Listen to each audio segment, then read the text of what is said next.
Então tá lá.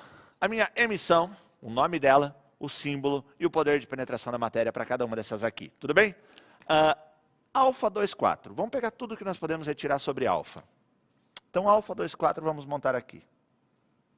Cara, olhar para essa estrutura. O que que representa essa estrutura? Alfa 24 está me dizendo que essa estrutura tem 2 prótons, que está aqui, mais 2 nêutrons. Então, eu tenho 2 prótons mais 2 nêutrons, que totalizam o número de massa 4. Certo? Então, uma partícula alfa, ela é uma partícula que tem 2 prótons, tem 2 nêutrons e tem número de massa 4. Qual é o cuidado que você tem que ter aqui, meu colega? Certo? Presta atenção nisso. Olha para essa representação. He2, 4. O átomo de hélio. Certo? O átomo de hélio. O átomo de hélio, vamos pegar a estrutura dele. O átomo de hélio tem 2 prótons, tem 2 nêutrons. Então, ele possui a massa igual a 4. Está aqui. Então, eu posso dizer que uma partícula alfa é um átomo de hélio. Certo? Errado. Você não pode fazer isso. Por que que você não pode?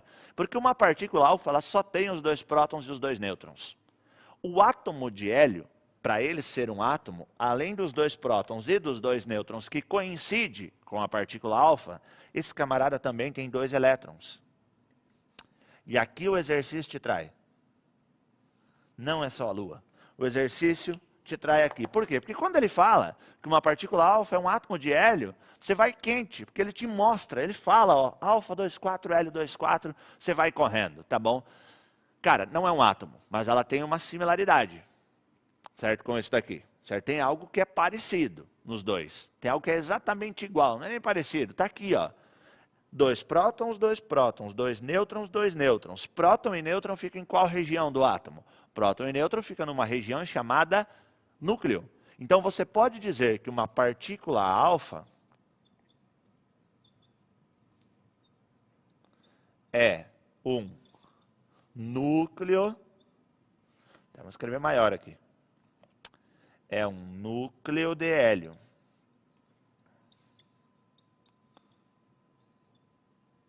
Sendo emitido. Então, ela é exatamente igual ao núcleo de hélio, porém não representa um átomo de hélio. Tudo bem? Bom, a partícula beta. O que é a partícula beta? E a gente já vai fazer um comparativo aqui. Então, a partícula beta, menos 1 e 0, você vai dizer que ela é um elétron sendo emitido,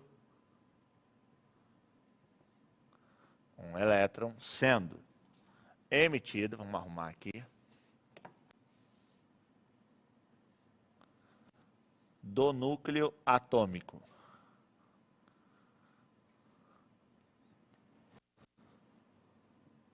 E aqui tem que te gerar a primeira dúvida, tem que te gerar um desconforto nessa frase. E por que tem que te gerar um desconforto nessa frase? Olha de onde que está sendo emitido esse elétron. Elétron, núcleo atômico. Elétron, núcleo atômico. Cara, não pode ser. Você não pode olhar para isso e falar, não, tá tudo bem. Você já vai ver o porquê dessa denominação. Porque a primeira ideia que vem na nossa cabeça, a primeira coisa que sou fala, não, o elétron não está no núcleo, o elétron está na eletrosfera. Então, como que uma partícula beta pode ser um elétron emitido do núcleo atômico? Certo? Por que ela é chamada de um elétron emitido do núcleo? Primeiro, porque tem carga negativa, que é igual ao elétron, carga igual do elétron, e tem uma massa que ela é chamada de desprezível. Certo? Uma massa desprezível. Igual a quem? Igual ao elétron. Então, por ela ter uma razão de massa e carga igualzinha do elétron, eu digo que ela é um elétron emitido do núcleo. Mas quando que ocorre essa emissão de um núcleo? Bom, quando que ocorre? Dessa maneira. Quando um nêutron se torna um próton. Então, dentro do núcleo atômico, a gente não vai entrar nesse mérito aqui de como isso ocorre, certo? De como isso ocorre. Mas é bom saber que quando um nêutron vira um próton dentro do núcleo, ele entra em colapso. Ele fala, cansei de ser um nêutron na vida, agora eu quero ser um próton. Certo? Isso pode acontecer, isso acontece. Só que pensa comigo, qual é a representação de um nêutron? Nêutron é uma partícula que tem massa, mas não tem carga. E ele se transforma em um próton, que tem massa e tem carga. Fala, peraí, cara, Lavoisier já me falou no cálculo estequiométrico que na natureza nada se perde, nada se cria, tudo se transforma. Então, como que esse camarada aqui é 0 está virando 1? A massa está ok. A massa no lado do reagente é 1, a massa no lado do produto está sendo considerado 1 também, então beleza. Mas e como que do 0 está virando 1? Tem que existir um balanço de carga. E o próton é uma substância não, é uma partícula que tem carga positiva. Certo? Então, o próton tem carga positiva.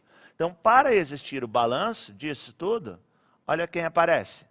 A partícula beta. Então, quando um nêutron vira um próton, ele emite uma partícula beta. Menos 1 com mais 1 dá 0. Aí está ok. Certo? Então, uma partícula beta, eu posso dizer que ela é um elétron sendo emitido do núcleo atômico, tudo bem? Porque ela tem a mesma relação de massa e carga. Só que o elétron, olha aqui, ó, massa desprezível, praticamente 0. Então ele viaja numa velocidade muito maior do que a partícula alfa, que tem 4 unidades de massa. Então a partícula alfa com 4 unidades de massa, ela viaja numa velocidade mais baixa. Por isso que é dito que ela tem uma penetração na matéria baixa.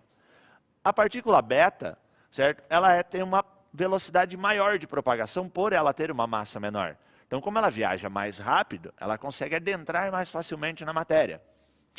E a gama, certo, é a nossa chamada radiação, que é uma onda eletromagnética, que estava aí no quadrinho anterior, certo, que ela transporta a energia desse sistema. Aqui viaja na velocidade da luz, certo, aqui bem abaixo da velocidade da luz, aqui de 50%, 60% da velocidade da luz. Então é muita coisa, certo? É muita coisa. Uma ideia bacana para eu pensar nisso daqui, em como enxergar, gente, como que eu entendo essa relação de poder de penetração na matéria e o mal que pode ser causado por uma partícula dessa. Bota o Bob Esponja na tela aí pra gente.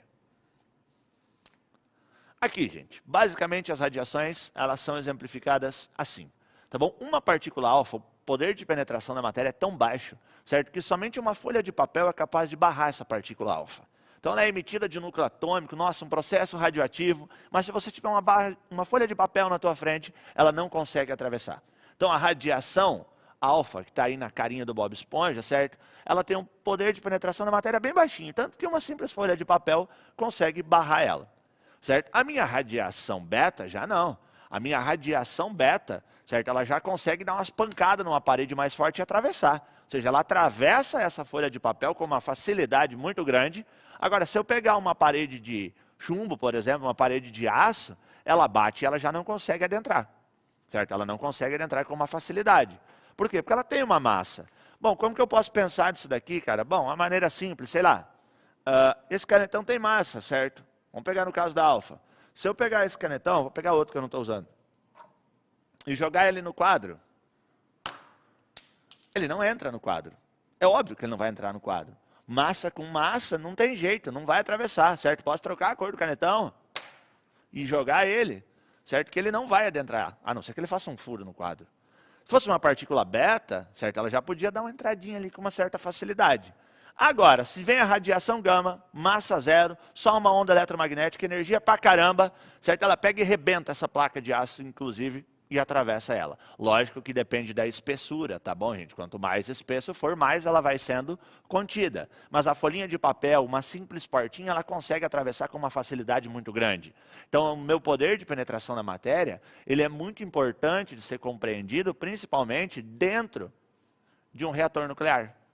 Certo? Dentro do corpo lá do reator nuclear, qual é o revestimento que eu tenho que ter para que a radiação ela não seja emitida ali naquele entorno, que ela fique lá dentro do corpo do reator, certo? São essas partículas que eu preciso entender para saber qual é a espessura da parede, qual é o material que eu tenho que revestir o corpo do reator, certo? Para que essa radiação não saia ali de dentro.